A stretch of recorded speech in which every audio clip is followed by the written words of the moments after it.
Hey, what's happening, Wargamers? It is Leland coming at you from Aegisbrand Studios with another video. Going to be taking a look at one of the most recent releases from Marvel Crisis Protocol and Atomic Mass Games, and that is the Green Goblin. So this is another one that was anticipated once it was shown off earlier in the year. Green Goblin obviously being one of the more iconic Spider-Man villains, and hopefully, leading the way to seeing some more other villains coming out as well. I know everyone's hoping for the Sinister Six. So here we go. We're going to take a quick look at him here.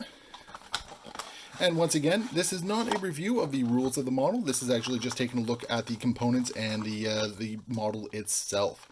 So, as always, we got the build instructions right here. And, okay, so this one we're lacking...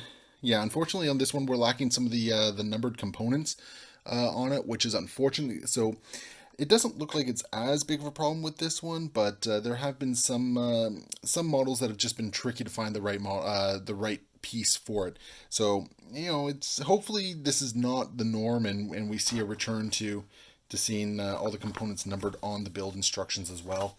Just because that's a nice quality of life thing, especially for less experienced modelers.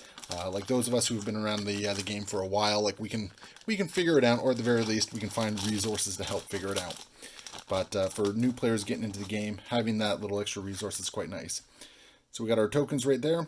Once again, same typical, nice card stock for that. Not much to really say about it.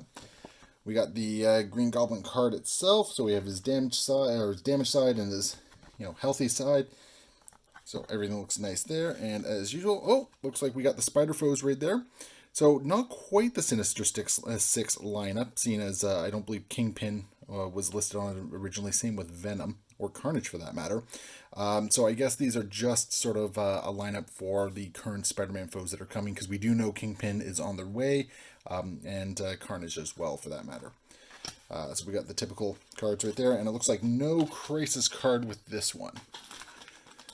Alright, so let's take a look at the sprue itself. So he's on a bigger base right there. And then the model itself. So everything looks pretty good. He's actually kind of beefy, all things considered. He's got some heft to him. Thankfully, there's not a lot of small little odds and ends on the components. Some models have those. Like, for instance, Star-Lord had 4 pieces to assemble his head on its own. So it's always nice to see them improving their modeling abilities, and doing a better job with sculpting and producing these.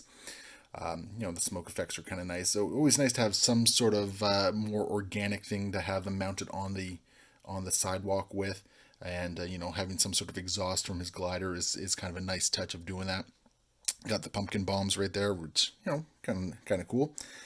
So anyway, it looks like the only real annoying piece here is it looks like there is the head to the glider that is going to have a couple components, but even then that's not so bad.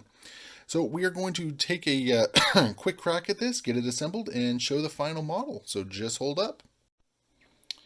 So Green Goblin is completed here, and like I said, he is a beefy model, all things considered for the Goblin.